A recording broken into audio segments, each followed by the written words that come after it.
Well, that was an amazing lunch. Yeah. Maybe someday we could advertise 100 billion sold with some green arches.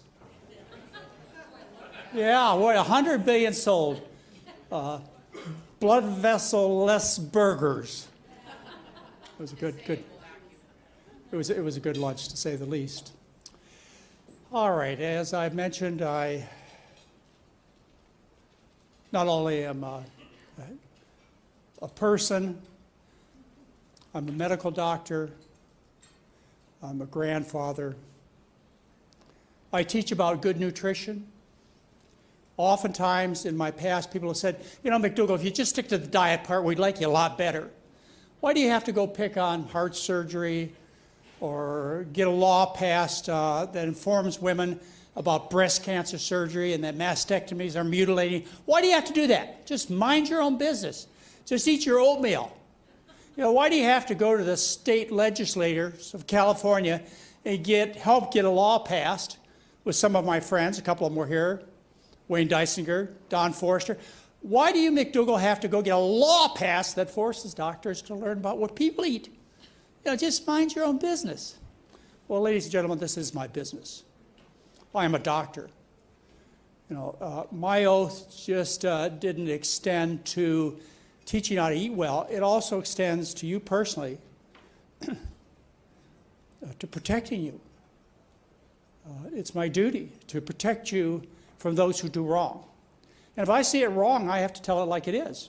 Unfortunately, I've gotten away with it for all these years.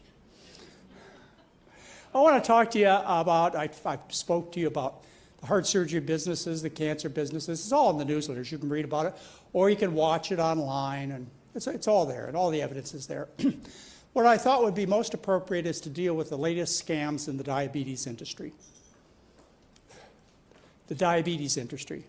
Now, this applies to all of you, because all of you either know somebody or have in the past known somebody who has diabetes, or you've had diabetes yourself. Unless I say otherwise, I'm referring to type 2 diabetes, formerly referred to as adult type diabetes. But now that children are sick with type 2 diabetes, we can't call type 1 diabetes childhood because, yeah, the kids are so fat and sick. This is the cash cow. Diabetes is the cash cow for the medical businesses, the drug industry, the doctor industry, the hospital industry, because diabetics generate so much income for big farm, big medicine, big hospital. You got to figure, yesterday I'll give you another one, the figure I have is $13,700 per year per patient. That's 2.3 times as much money as generated by the average person.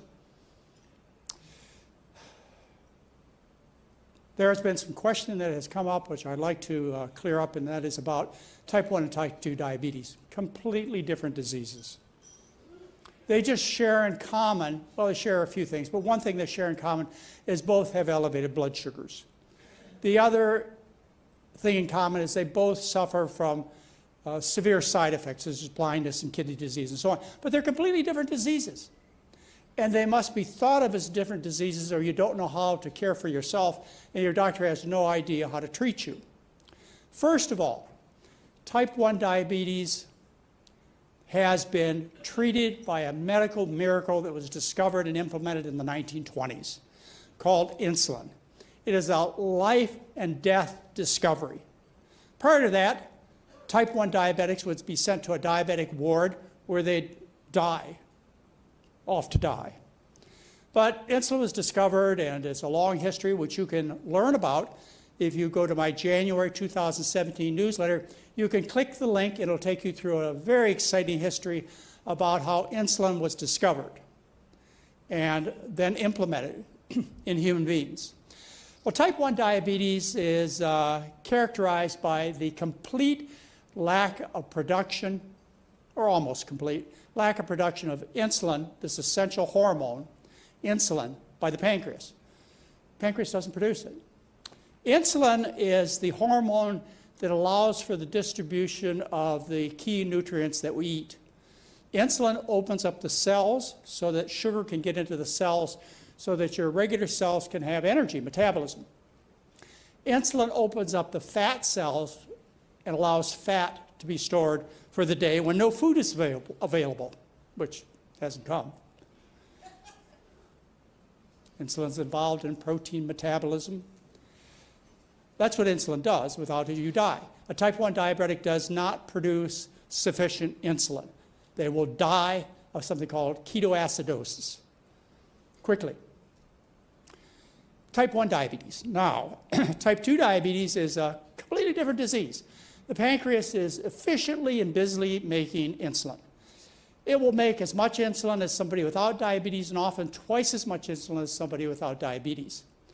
It's just that the insulin doesn't work at the peripheral tissue level. The insulin doesn't do its job. It doesn't allow sugar to get into the regular cells. It doesn't allow fat to get into the fat cells because of something called insulin resistance, which is brought up here, which I'll explain to you in maybe a little more practical terms. So we have on one hand, we have complete lack of insulin production, type 1. And we have on the other hand, not just sufficient, but over-sufficient production of insulin, type 2. And then we have a spectrum in between, type 1 and type 2 diabetes. And I call this, and so do my colleagues, type 1.5 diabetes. Type 1.5. And I should be able to answer the questions you gave to me yesterday in the next couple of minutes. Type 1.5 diabetics. They produce enough insulin to stay out of the hospital and to keep from dying of ketoacidosis, but they don't produce enough insulin to cover all the body's needs. Now, how in the world do you tell if somebody has type 2, type 1, or type 1.5 just by looking at them?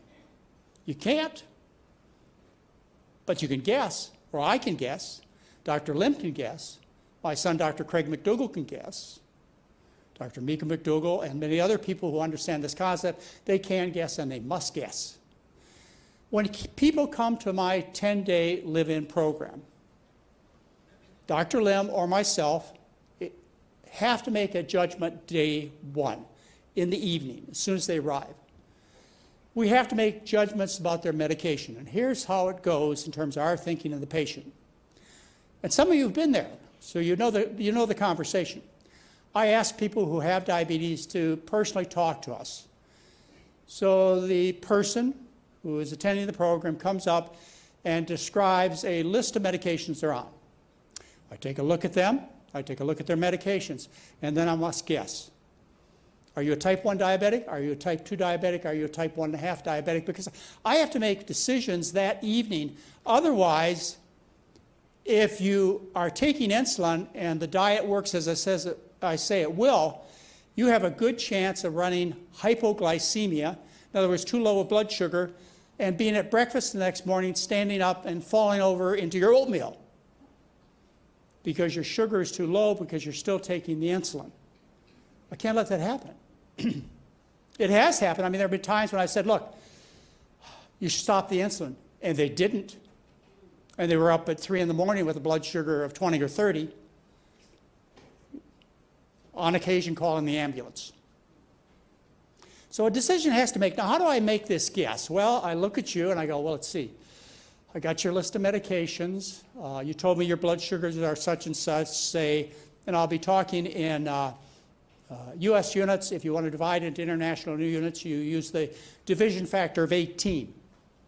So the person says to me, well, I usually run blood sugars of 130, 170, 250, et cetera, and I'm taking insulin and sulfonylureas and metformin, et cetera, and I have to think, now let's see. How am I going to serve that person best? What do I guess? Are they type 1? In other words, absolutely require that insulin and medication. Well, they never require the medication. By the way, I always stop all the oral pills the first night, no exception. So all the pills are stopped. But the question is, do I continue some insulin or not? That could be type 1. I not run the risk. It takes a couple of days to run into ketoacidosis, so it's not going to happen overnight. Can't leave them on too much insulin. I say they'll get hypoglycemic, so I must guess. And say you're overweight. My guess is I say, you know, I believe you're type 2, in other words, non-insulin dependent. You got those words. You got to clearly understand non-insulin dependent. Type 2 or type 1.5, non-insulin dependent. In other words, you don't have to have insulin. Do I guess that you're non-insulin dependent and that I should reduce or stop your insulin? Remember, I always stop the pills. So I will generally err, and I teach my students to err on the side of too little medication rather than too much. Well, what's going to happen? They're going to run a blood sugar of 350, 450. Who cares? Who notices? But you don't want them running a blood sugar of 30 to 40. That's a big deal. So I guess less rather than more. And say the person's taking, I've had people come in taking 140 units of insulin. Not unusual. I might say, stop all your insulin. They go, oh, what kind of a crazy man am I talking to? Yes, stop all your insulin. And most of the time they do because they know about the program, what they want, and what they want to accomplish. And they do. Or I may say, look, cut your insulin in half, or cut it by 70%. It's always cut the insulin, even if they're type 1 diabetic. So I make this guess. If you're overweight, I guess type 1.5, type 2. If say you come really thin, and you have a real strong history that this is type 1 diabetes, which, by the way, the destruction of the pancreas is most commonly caused by an autoimmune reaction that occurs as a consequence of dairy protein. It's called molecular mimicry. You eat this foreign protein, cow protein. The body makes antibodies to the cow protein, which then attack the beta cells of the pancreas and kill the pancreas. That's how you get type 1. So anyway, here the person comes in. They're, say, let's just make a guess. Say they're 35 years old. They've had diabetes since they've been 11. They're taking 40 units of insulin, usually more. By the way, the body requires 40 units of insulin. Keep that in mind. That's what the body produces on average, 40 units of insulin. So they've been on insulin, multiple shots, insulin pumps, et cetera. And I go, oh my goodness, this is clearly a person with type 1 diabetes. They don't make enough insulin. So what I say to them is, I believe you're type 1 diabetic, you're trim, that's my assessment, I think your pancreas is destroyed. However, the food makes the insulin work so efficiently that you must reduce the dose. And so I ask them to reduce the dose by about 30%, whether it be an insulin pump, multiple shots, long-acting insulin, whatever, about a 30% reduction in insulin. And I guess usually really good. I've been doing this for 40 years. I also tell them to take either chocolate pudding or brownies back. You guys didn't have the brownies this weekend. You had the chocolate pudding. But I tell them to take it back to their room, and if you develop hypoglycemia, excuse me, you treat it just like you always treat hypoglycemia, with candy, sugar, etc. We don't want you to have a low sugar reaction. Okay, so let's get back. We've got the type 2 diabetic, which makes tons of insulin, just doesn't work, and I'll tell you why in a minute. We got the type 1 diabetic who doesn't make any insulin. Then we have something in between called type 1.5. How can you figure that out? Well, there are multiple ways, but time is the best way to figure it out in my experience. What I do is I minimize the medication. If they're type 1.5 and I guess right, that means no medication. And what we do is we check their blood sugars fasting every morning, and their blood sugar may stay the same, say 180, 280, may go up 180 to 280, whatever.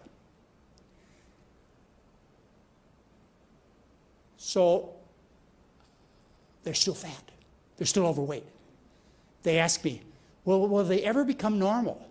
Will I ever be able to go without any insulin and run a normal blood sugar? And the answer is, I don't know. I don't know. We have to see in time. When you drop from 300 pounds to 150 pounds, then we'll know. Because at 150 pounds, if your blood sugar is still elevated, in other words, you've gotten rid of all the fat that causes insulin resistance, then we'll know you're type 1.5 diabetic. Now, I do treat people with this intermediate, the spectrum. I do treat them under 3 circumstances. Very important. I never treat type 2 diabetics with medication. Why? Because they make lots of insulin. They don't need medication. I always treat type 1 with medication, insulin. But who do I treat who has the spectrum, the 1.5? If There are 3 circumstances under which I give medication. The only medication I give is insulin. I will not give any of the pills. Never. The medication I use is insulin. I generally give it as a long-acting insulin called Lantus. There are other varieties, but Lantus is what I like, what I'm familiar with. There are other similar long-acting choices, but that's my experience, Lantus. It works over a 24-hour period of time. A type 1 diabetic can use Lantus only. Rarely do they, but they can. It's what it's made for. What I do is if you're a type 1.5 diabetic, I tell you, if you lose too much weight, then you need to be on some insulin. I'm fewer than 150 pounds. What if I weighed 120? Yeah, and I had insulin insufficiency. You say, look, McDougall, you're thin enough. We've got to stop that weight loss. And if you knew me well, you were my doctor, you'd say, well, obviously you keep getting thinner because you don't make enough insulin. Your cells are starving. You don't make enough. You make enough to stay out of the hospital, but not enough to stop that weight loss, not enough so the fat cells open up and allow fat in. So I will give the patient a little insulin. How much? Well, in general, I guess 10, 20 units at night, 1 shot of insulin. And the weight loss stops, or they gain the lost weight that they shouldn't have lost. So excessive weight loss is a reason that I treat people with type 1.5 diabetes. If they develop symptoms of diabetes, such as excessive thirst or urination, then I'll give them a little insulin to correct those symptoms. And the third reason, I'm a well-rounded doctor. I'm a general doctor. I have to think of everything, including your psychological comfort. So if you worry about the numbers, your mother-in-law worries about the numbers, your doctor worries about the numbers, your attorney worries about the numbers, I'll give you a little insulin. So you stop worrying about the numbers. I don't lose any sleep, but I know you will because the numbers are high. That's just the way it is. I'm not making light of this. I'm being very serious with you about what goes through my thinking. So if you're a type 1.5 diabetic, I will give you a little insulin to stop the weight loss or cause weight gain that's necessary. If you have symptoms of diabetes such as excessive urination or excessive thirst, I will give you a little bit of Lantus. And if you worry about the numbers, then everybody will be happy if you just shoot yourself once a day, right? I'll do that too. Are you all, well, I'll ask you later, but keep in mind if you're not clear, the question came up last night, how do you decide to treat somebody with diabetes? It should all be crystal clear for you now. If it's not, maybe I'll have a minute to clear it up again. However, you can find all of this where? In my January 2017 newsletter. Everything that I'm going to talk to you about is all documented there. So let's go on to type 2 diabetes. What causes type 2 diabetes? Yeah, getting fat. It's plain and simple. It's from getting fat. That's type 2 diabetes. The fatter you are, the more likely you are to have type 2 diabetes. And why is that? Well, it's because it's the way it's supposed to be. It's the way the body works. It's called survival. The human body is designed to survive. So how does the human body act in terms of survival? Well, it was a good summer. We had lots of corn and potatoes and so on, and fall is pretty good. But winter's coming along, the body says, and during the winter, there's likely to be less food, so we better put on a little fat so that you can make it through the winter. So the body puts on 30 pounds of fat to get through the winter, 60 pounds, whatever it has to get through the winter. That's good. That's good. The body says, oh, you made good decisions, body, to put on some extra fat, which is the metabolic dollar, which we store for times of starvation. That's good. And then what happens is the body hits, say, 60 pounds. And then it says, you know, this is not in my best interest. If I get fatter, I won't be able to climb the tree and get away from the saber-toothed tiger. I won't be able to get into the cave hole entrance, and I will freeze to death. And so what the body does is it develops insulin resistance. The insulin doesn't work well. Remember, insulin puts fat into fat cells. The body says, you're fat enough. So the insulin stops working by a variety of mechanisms that have been discussed and could be discussed further, but not necessary. It just is a normal adaptation. It is not a disease. So the insulin starts working efficiently. You don't gain much more or any more fat, but the blood sugar goes up because the insulin isn't working efficiently, so the sugar can't get in the cells as well, and you have type 2 diabetes. Now, why else do I know this? Because I've been in this business I've been in this business half a century, but I've been in the business of taking care of people with good diet for 40 years. But I'll put this on a half a century of work. What I have observed in a dozen cases or more is I've observed people who are massively obese. You know, they're not 250 pounds, 300 pounds. They're 500 pounds or 700 pounds. Or you hear on the news about somebody who's laying in bed. They have to go to the hospital. They have to bring a forklift in to lift them up and take them to the hospital because they weigh over 1,000 pounds. How did that happen? And, before I tell you how it happened, let me tell you the other thing that surprises the patient, friends, and doctors, is this person may be massively obese, but they don't have diabetes. Their blood sugar is normal, their cholesterol is normal, their joints are ruined because of the weight. They have no high cholesterol, they're on no blood pressure pills, no diabetic pills. Everything is fine except they're massively obese. Now, how did that happen? I'll give you a second to think about it. How did that happen? They were not able to develop insulin resistance. That's how it happened. These maybe 1 in 500 people. They don't develop insulin resistance like the normal person does, where the body says, that's enough, 60 pounds is enough, forget it. And then with the elevated insulin, other things happen and so on. But this person, they never develop insulin resistance, and they just keep gaining and gaining and gaining. But they're otherwise not ill. And you go, oh, hey, George, how come you haven't had a heart attack? How come when they studied your arteries, they're perfectly clear? How come? Well, it all makes sense to me, but it confuses everybody else. How do you cure type 2 diabetes? Remember, type 2 diabetics make as much insulin as everybody else, yes? They make loads of insulin, twice as much sometimes as everybody else. So how do you cure them? Well, the insulin doesn't work because they're too fat, right? The body's trying to adapt to survive.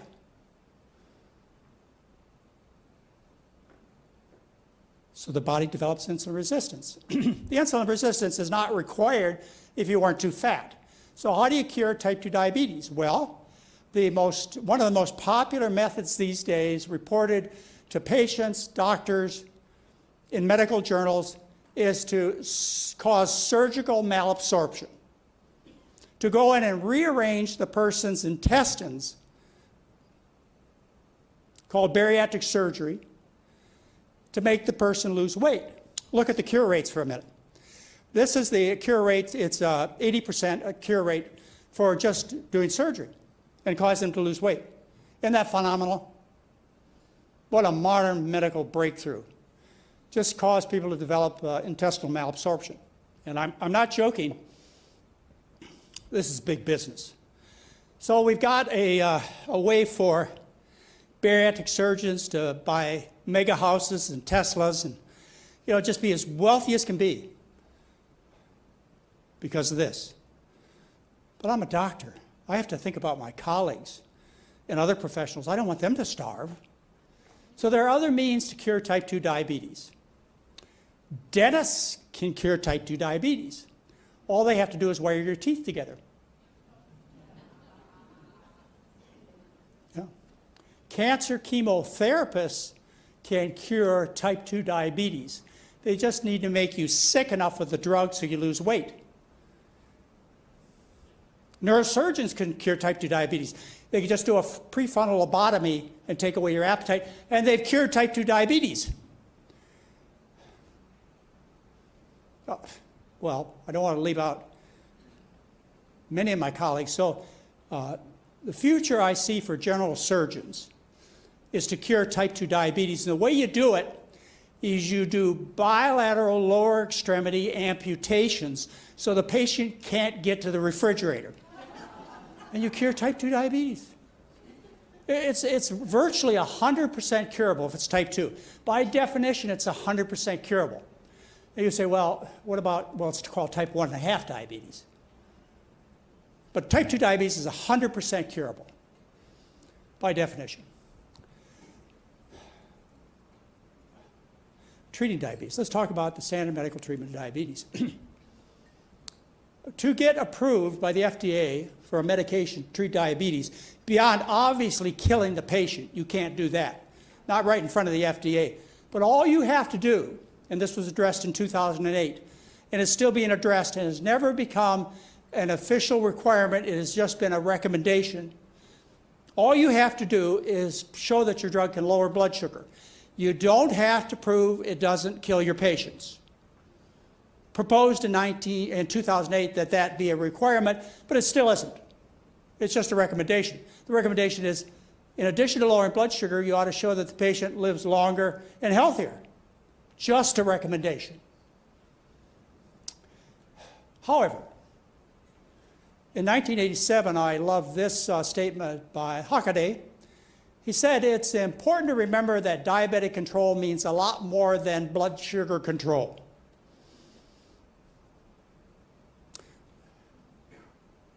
Excuse me, ladies and gentlemen, 99% of your physicians, 99% of your pharmacists believe that the efficiency,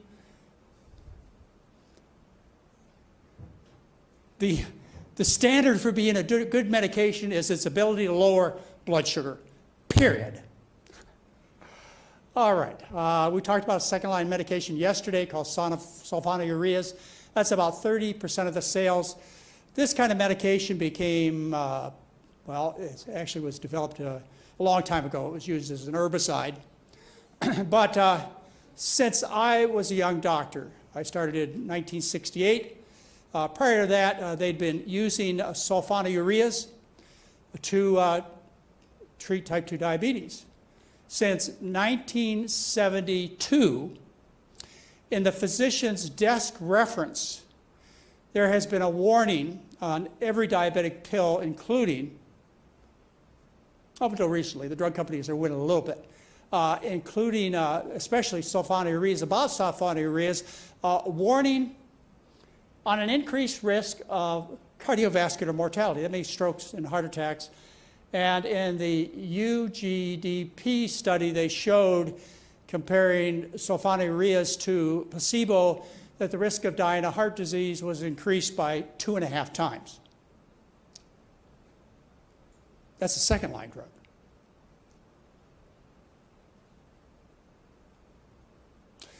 Then we have this drug, Avandia, approved in 1999, very popular drug.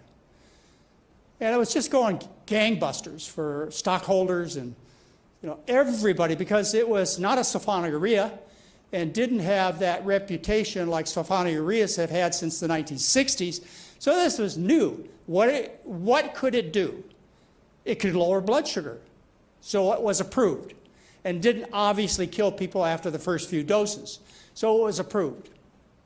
But it was studied, and Neeson reported the results in 2007 in the New England Journal of Medicine.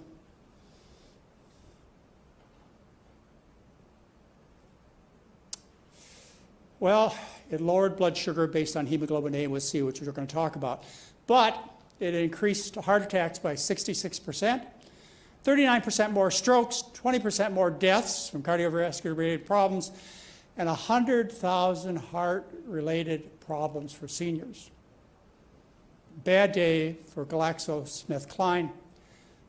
They have since paid a fine to the FDA of $3 billion for their mischievous behavior.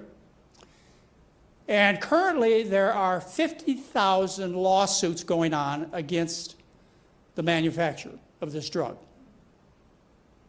It's banned in New Zealand.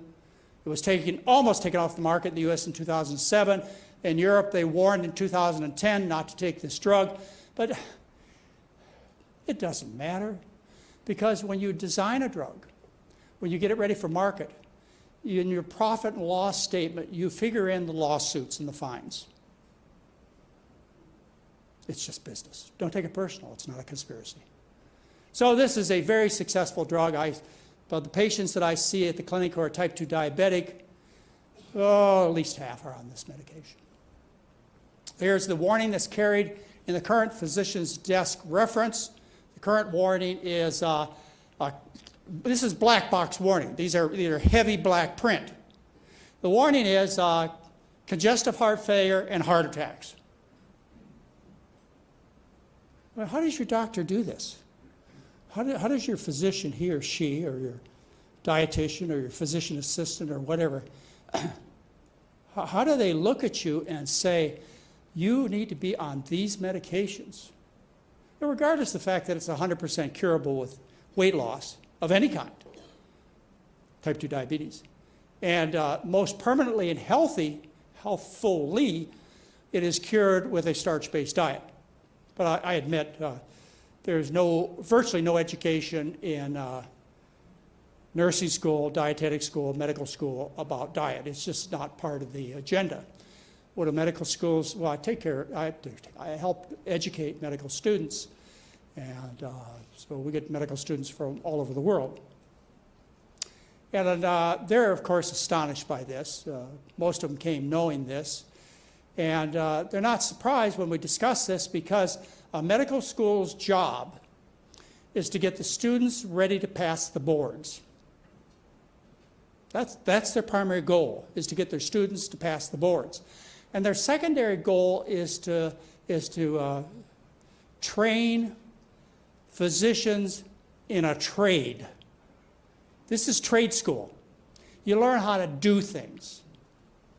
Now, excuse me, let me go back. I'm not trying to say that there is nothing good about medicine, that everything's wrong, all doctors are wrong thinking, or they're evil. I'm not trying to say that. I'm just trying to get down to the business facts. This is just the economics of it. Don't take it personal. Well, here's the first line medication. It's called metformin. When I was a student, it was called fenformin, but it was taken off the market. They changed it a little bit. They changed the metabolic structure. It was taken off the market when I was a student because it did cause a lot of lactic acidosis and death. So that was banished from the drugs, and a replacement was a slightly structurally modified chemical called metformin. It's the drug of choice. Of 58 million Medicare claims, more than half of them are for metformin. Doctors believe in this. Patients believe in this. And you heard some more positive information than I will give you yesterday from Dr. Rudolph. He's such a nice guy. I think you ought to look at PLOS Medicine, independent journal, just like the NIH or any NIH speaker is completely independent. So does research published in this open access journal from the Public Library of Science Medicine. And they reviewed, and by the way, you have this free instantly. You can get it right now if you want it. It's free. Where do you start? My January 2017 newsletter. And so they looked at all the various studies on metformin. Oh, let me just take you one step back. The idea that metformin reduces the risk of dying of heart disease comes from the United Kingdom Prospective Diabetic Study that was published about 1990, which was on a group of 342 people. That's it. Small subgroup, 342 people, 3 decades ago. That's where the claim lies. Well, anyway, so PLOS Medicine, they reviewed metformin to see whether it helps in terms of cardiovascular, strokes and heart attacks. I don't mean to confuse you, but I must read their conclusion, and then I'll tell you what it means to me. Although metformin is considered the gold standard, it's treatment of choice, it's first-line therapy. Its benefit-risk ratio remains uncertain. We cannot exclude a 25% reduction or a 31% increase in all-cause mortality. We cannot exclude a 33% reduction or a 64% increase in cardiovascular mortality. I think it's all absolutely perfectly clear to everybody who is listening. Do I stop metformin on every patient I see that comes to me and I become their doctor? Do I? Yes, thank you. A whole bunch of drugs. We got all kinds of drugs out there now. I can't keep up with them. Patient comes in, they say they're blah, blah, blah. Like, oh my goodness, let me look it up. Or one of the medical students says, well, we just learned about this, so we can tell you what it is, doc. Or Anthony Lim, he's much fresher and keener and younger than I am. He'll say, oh yeah, that's one of the new whatevers. So there are a whole bunch of new whatevers out there, and you can find out what they are and how they work and what is special, especially deadly for them, where their warnings are. Dr. Rudolph talked a little bit about it yesterday. I won't bore you with the details, but if you want to go know the details, you want to get started, January 2017 McDougall's newsletter. So how do we assess the benefits of treatment? Remember, the only requirement to be approved by the FDA is it must lower blood sugar. Now, seriously, I mean, they want the drugs to help patients. It's not like, just lower blood sugar, make money, and we'll let you get away with it, and you won't go to jail.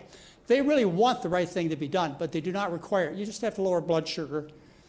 And so the way you test blood sugar is in two methods. One, you can do a momentary assessment by sticking your finger and checking your blood sugar. And remember, the conversion factor is 18 if you're doing international units. And a normal blood sugar is 100 milligrams per deciliter, fasting.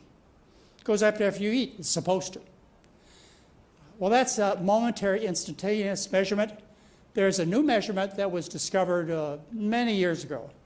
Like as one of my participants says, it was many years ago when I used to walk to school with a backpack in the snow, uphill, both there and back. That's when it was discovered, or that's when hemoglobin A1c became popular. So hemoglobin A1c is a long-term measurement. How long-term? It was mentioned 3 months. Well, the reason it's 3 months is because blood cells die in 4 months. Yeah, so it's a measurement of 2 to 3 months, certainly not after 4 months because the blood cells are dead. So you're looking at 2 to 3 months of blood sugar control, and I published this in probably the second national best-selling book I published. Here's the figure that I put in the book, which is called McDougall's Medicine, A Challenging Second Opinion. I wrote that in 1985. So 95 to that was 30 years ago. My son, Dr. Lim, some of you read this book and you go, how in the world did he know all this more than 30 years ago? It was because it was all published. It's not like God talked to me.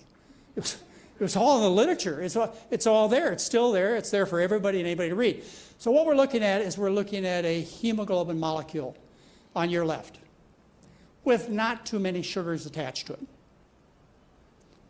Glycosylated hemoglobin. Glucose added to the hemoglobin molecule. So when you have high blood sugar, you have more sugars attached to the hemoglobin molecule, which distorts this molecule. And as a result, there are some basic things that I could talk to you about, and I've talked to you about before. This just doesn't happen to hemoglobin. It happens to brain cell proteins and liver proteins and all the proteins in the body. They are distorted. Not good. Not good. But that's what they mean by glycosylated hemoglobin or hemoglobin A1c, is how much of that hemoglobin has extra sugar attached to it. Normally about 6% of the hemoglobin has sugar attached to it. But a person with diabetes, then there's more glycosylated hemoglobin, and it might go up to 8%, normal being 6%, international or US standards. I've seen hemoglobin A1cs of 14%. Will you please remember these numbers? A normal hemoglobin A1c like I have, or you have if you're not diabetic, is 6% or less. And people with diabetes have hemoglobins elevated. Oh, I do need to get into this, elevated. well, let's say it's 6.2%. Well, there are doctors out there that will treat you just to nip it in time. Or maybe if it's just 6%, it could be pre-diabetes. So we should put you on medication just to catch it in time. That's the standard practice. But anyway, normal without medication is 6% or less, and your doctor will go ballistic most of the time if it's above 6%. All right. So in general, diabetics have a hemoglobin percent of 8%. All right. There are 7 major studies only that have looked at the outcome, the most important outcome. Sure, you can lower blood sugar and hemoglobin A1c. But there are 7 studies that have looked at what you really care about. You don't care whether you die at 90 with a blood sugar of 300. You don't want to die at 30 with a blood sugar of 100. You don't care what your blood sugar is. You just want good health, and Dr. Rudolph mentioned that. So there have been 7 studies that have looked at the difference between aggressive treatment and standard treatment. The goal of aggressive treatment is to make the hemoglobin A1c 6%. Well, let's go through them and quickly, and again, you can look at all this. I think every one of them is open access. January 2017 newsletter, just hit the link, it's there. So you have the United Kingdom Prospective Diabetes Studies, which is the bragging rights for most prescribers and the drug companies. This was done about 3 decades ago. And what the result was is that the hemoglobin A1c in not aggressively treated patients was 7.9% at 10 years of therapy, whereas aggressive treatment was 7%. Now the absolute reductions, Dr. Rudolph gave you, he gave me such a great foundation to have this discussion with you. The absolute reductions are the following. This is the best. Any diabetes-related endpoint, 5 fewer in 1,000 patients. Diabetes-related death, less than 1 in 1,000. All-cause mortality, 1 in 1,000 by aggressive treatment. Heart attacks, 3 less in 1,000, but more weight gain and more hypoglycemia. Hypoglycemia, ladies and gentlemen, is very, very real and dangerous. If you are aggressively treated, you're likely to be picked up for a DUI and go to jail until they figure out you're not drunk, you're just being aggressively treated. You're likely to, and everybody who's a serious diabetic was on insulin or insulin-producing medications, almost everybody knows about hypoglycemia and how dangerous it is. Well, anyway, there's the best. That's the best. That's the most promoting. The research used, the justification given is this 1 of 7 studies that shows these benefits. Let's see. They had the DCCT study, which was done on type 1 diabetics aggressive. These are type 1, so I have to divert a little bit. Type 1 diabetics, what they found is at the end of the study, there may be an increased risk of coronary artery disease in people aggressively treated. Yeah, there's more weight gain, higher blood pressure, higher levels of triglycerides, higher total cholesterol, higher bad cholesterol, et cetera. That was the DCC trial. Let's see, we had the veterans, the first veterans study that found a strong tendency toward worsening cardiovascular outcomes in patients with intensive control. Yeah, and then we had the TRACE study, the biggest study done, at least at one point in Europe. The TRACE study, and what they found is diabetic patients treated with oral hypoglycemic agents or insulin, these are type 2 now, but not those treated with diet alone, have a significantly increased mortality. Following acute myocardial infarction compared to non-diabetic patients. Well, and then they got serious. The drug companies are really fighting back.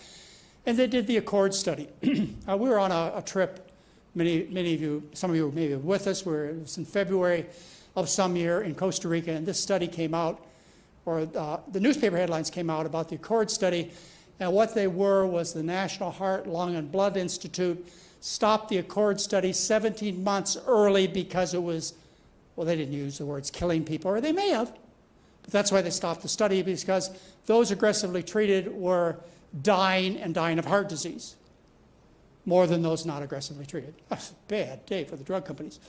So that's the Accord, and this was published in 2008. I'm going to show you the last 3 studies published. They were published in 2008 in the New England Journal of Medicine. So you have the Accord, then you have the Advance. There were no significant effects on the effects of the type of glucose control on major cardiovascular events, death from cardiovascular causes or death from any cause. They just didn't show any increase, but they showed no benefit. And people got fatter and they had more hypoglycemia. Yes, they did. And then there was the last veteran study, which again was published in 2009. Intensive glucose control, no significant effect on rates of major cardiovascular events, death, or microvascular disease. Now, I must introduce that concept to you. Macrovascular disease is the big blood vessels, like in the heart that they see on angiograms, or in the brain, the big blood vessels, macrovascular. Then there are microvascular diseases, like the little tiny blood vessels in the eye or the nerves or the kidneys. So they showed no microvascular benefits except for maybe less protein in the urine. These are all 7 studies. There are no others. I'm not hiding anything from you. So drug management is to, in most doctors' minds, there are exceptions. Please, all of you who are exceptions, do not take offense. Just stand up and fight for the patient. So drug management is to lower the blood sugar, even if it causes more death, more heart disease, more sudden death, more weight gain, and more low sugar disasters. Microvascular disease. This is the sales pitch for the drug industry and doctors who still believe. This is faith-based medicine. You must believe. So doctors who still believe, and they understand that we don't reduce the risk of dying of macrovascular disease, heart attack and strokes, the pitch is, well, yeah, but you reduce the risk of microvascular disease like blindness or kidney failure or nerve damage. That's the pitch. Does it really? I did a review of this, published it in my 2011 McDougall newsletter, and I looked at all the studies done, and they're all here. And they're not equally divided, ladies and gentlemen. The bulk of the evidence says there's no benefit. And does my review impress you? Maybe. But the Accord, the researchers involved with the Accord study, they published in The Lancet in 2010 the same summary, and that is, the effect of intensive treatment on hyperglycemia on microvascular outcomes in type 2 diabetes. The analysis, intensive treatment did not reduce the risk of microvascular disease. That's what they said. And microvascular benefits of intensive therapy should be weighed against the increase in total and cardiovascular disease-related mortality, increased weight gain, and high risk for severe hypoglycemia. Your doctors all know this. All right, so the BMJ came out, British Medical Journal. I'm talking about the best publications in the world. Not that they're not tainted, they are, by some contaminated thinkers and drug money. They are affected, but let's just say they're some of my favorite journals. Lancet, British Medical Journal. The effect of intensive glucose-lowering treatment on all-cause mortality, cardiovascular disease, death, and microvascular events in type 2 diabetes, analysis, meta-analysis. Harm associated with severe hypoglycemia might counterbalance the potential benefit of intensive glucose-lowering treatment. Intensive treatment was associated with a significant reduction in only one endpoint, and that was the rate of protein in the urine. I know I'm beating this to death, but I must. So let's go back to metformin. And this is what 98% of your physicians and your professors, those of you who are residents and students, will tell you is that we prescribe metformin not necessarily because of its cardiovascular benefits, which are in question, as you can read in PLOS Medicine, published in 2012. They say, well, it's proven that metformin reduces the risk of tiny blood vessel changes. It's proven it's proven in the United Kingdom study that I talked to you about, and it was based on a small subset based upon whether or not they required retinal photocoagulation. That means taking a laser beam, whether or not the patient had to have the back of the eye treated with this laser. This is an extremely subjective endpoint. But that's it.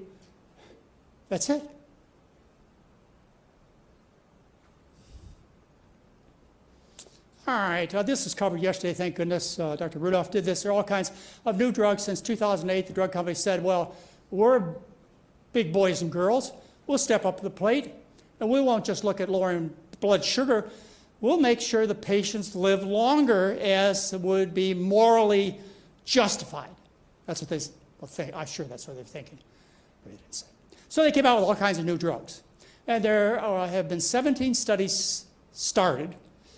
3 have been published in the New England Journal of Medicine. And those were discussed last night, so I won't go over too much except for what you should have noticed last night from Dr. Rudolph, and which I will emphasize again, is that the cardiovascular death benefits are much fewer than 3%.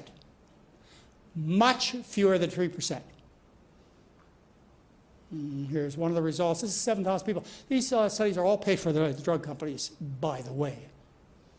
7,020 people, no significant difference in rates of myocardial infarction or stroke. Oh, you can read it.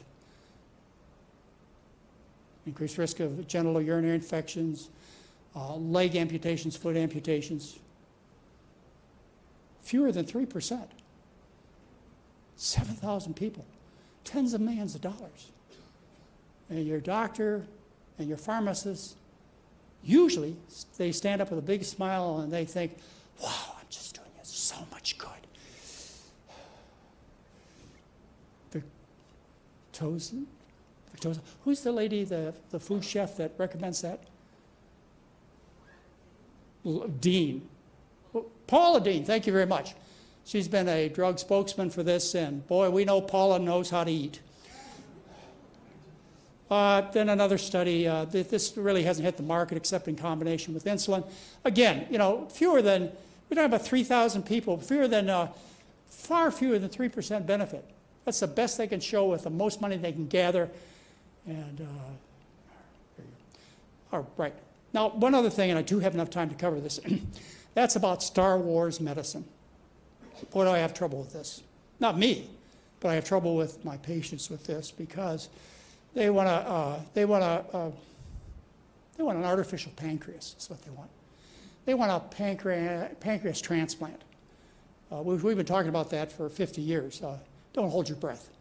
So we have close to a pancreas transplant. Not really, but that's what people think, and maybe even the physicians think this.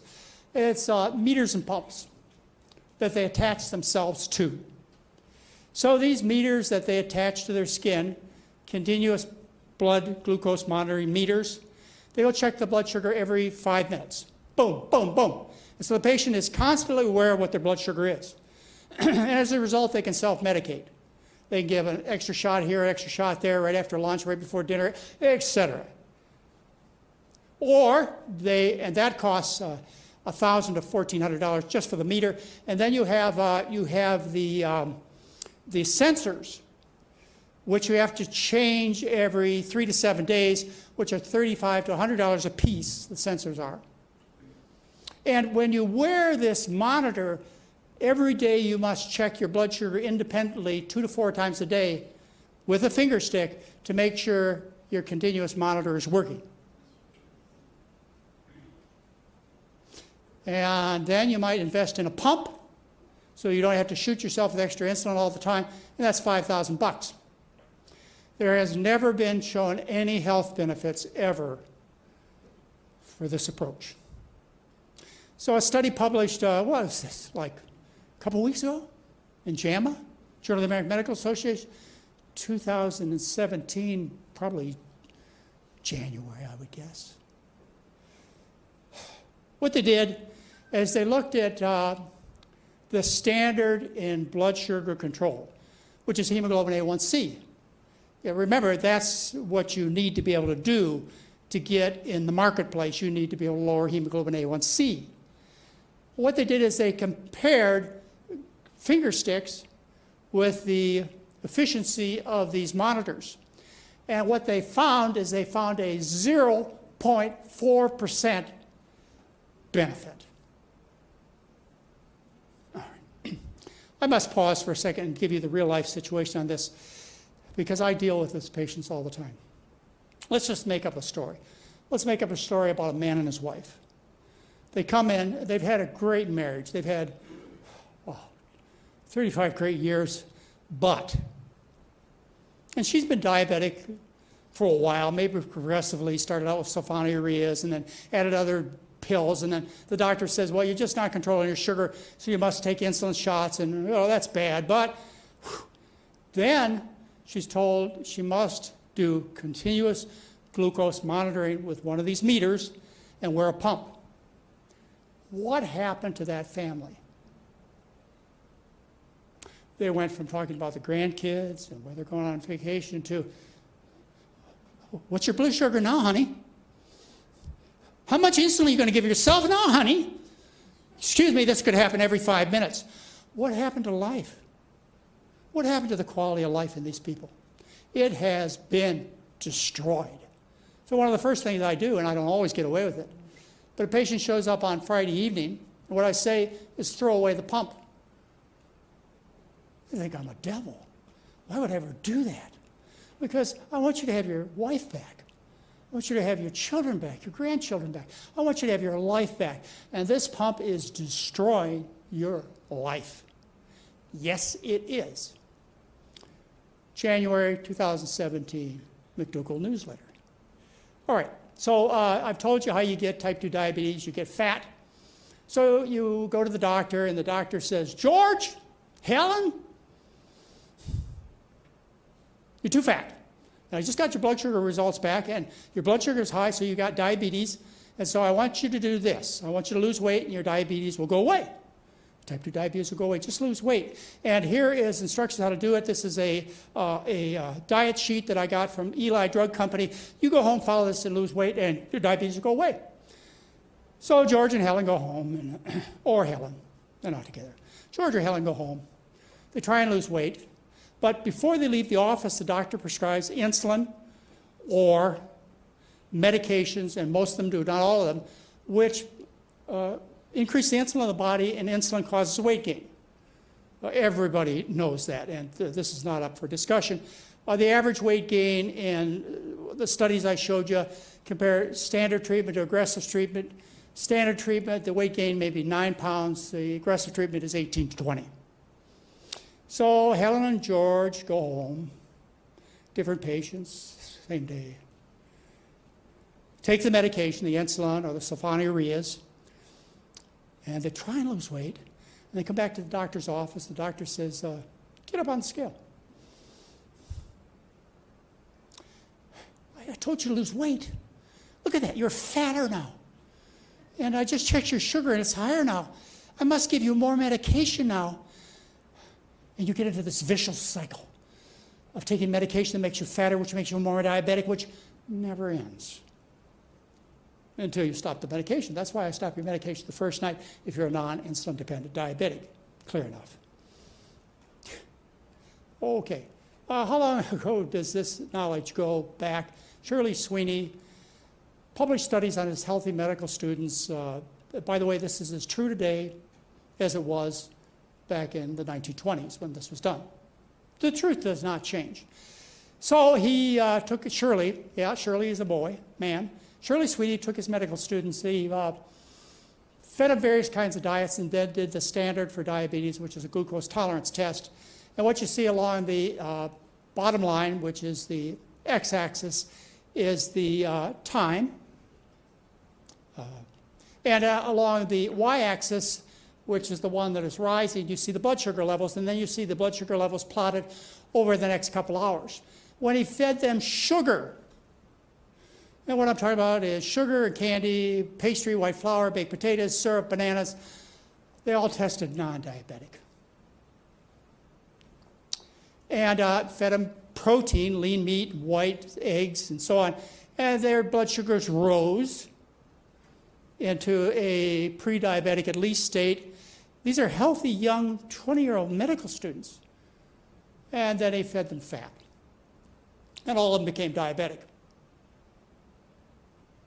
They all became diabetic. Yeah. Sir Harold Percival Hemsworth. He should have stopped all this nonsense. He's really the father of diabetes, in my opinion. He published studies in the British Medical Journal in 1940, which should have stopped all arguments, should have stopped all the drug companies, should have stopped all the argument about diet, all of it. And what he did is he took patients with type 2 diabetes, he fed them a high carbohydrate diet, which is what I recommend. And you see the bottom line, the lower line. Their blood sugars improved, were good. And then he fed them a low carb, high fat diet, and their blood sugars became worse. Hemsworth knew this. All honest doctors know this, unless they're on red and they're busy looking at the nice-looking person who brought in the donuts and the pizza. And, we won't go there. All right, Brunzell published in 1971 an article in the New England Journal of Medicine. What Brunzell and his group did is they took people with type 2 diabetes and they fed them synthetic diets. One diet made of sugar and maltodextrans was 45% sugar. And then what they did is they fed the same people a diet with almost twice as much sugar. 85% of the calories were from sugar. And every aspect of their diabetes improved. Fasting blood sugars, 24-hour sugars, 24-hour insulins, everything improved. Now, what Brunzell said is that this shows that sugar makes insulin work more efficiently. Remember, sugar causes diabetes. That's what your friends and physicians. Predican, we've mentioned him. He published this in 2005. It's a little hard to see it, and it's not worth going through, but what he showed is the exact same thing I'm telling you that our work shows. Again, there's nothing original. God didn't speak into my eardrum. This is knowledge that goes back for thousands of years. Let's see, James Anderson, University of Kentucky, published this in 1979, multiple studies showing that he got virtually every type 2 diabetic off pills, and 11 of 20 patients discontinued insulin. These are thin people. It's not due to weight loss, it's just the change of the kind of calories. From calories that paralyze insulin, which are called fat calories, to calories that make insulin work more efficiently, which is called sugar calories. Oh, yeah, you say, oh, that's outdated old information. Well, Diabetes Care, Neil Bernard published in Diabetes Care, his research, you all know Neil Bernard, showing that vegans, which is basically, in fact, I know it was the diet that Mary and I recommend. That's the diet that they used in Bernard's study. They showed that they improved, took less medication compared to people on the American Diabetic Association diet. And then Diabetes Care 2013 looked at, this is 2013, what's that like? Fewer than 3.5 years ago. They took people with type 1 diabetes, taking insulin. They gave them fat. The fat paralyzed the insulin, which required them to take more insulin to get the same blood sugar control. Let's see, we published our results we published a couple times. We published them in October of 2014 on 1,615 people. We put everybody in the study. Blood sugars did not go up. They did not go down. But, well, let's see. They lost on average in 7 days. No conscious behavioral change. They just ate the food you ate this weekend. The average weight loss was 3.1 pounds. They did as much as they wanted. The average cholesterol drop was 22 milligrams per deciliter. The international conversion is 38. So they dropped 3/4 of an international unit, or 22 milligrams per deciliter in 1 week. No medication changes. The drop in blood pressure in people with high blood pressure is 18 over 11 millimeters of mercury. But, which you'll find when you read the study, is nearly 90% of people reduced or stopped their diabetic and blood pressure medications, type 2 diabetics. This is a big problem, ladies and gentlemen. We're not talking about a few studies of time in history. We're talking about right now here, planet Earth, everything. This was published in JAMA in 2013. It was about China. Before 1980, they say in this article, before 1980, there were fewer than 1% of the population with diabetes. And they also mentioned that 90% of the diet came from white rice. Now, China has the second highest number of Tesla supercharging stations in the world after the US today. Now they brag in China that 12% of the population are diabetic, frankly diabetic, and half the people are either diabetic or pre-diabetic. US, same data. India, whatever. All right, I'm going to stop, but I do want to read this story one more time. I read it for you on Friday night, and you may have been tired and sleepy, but please bear with me, and then I'll be off stage.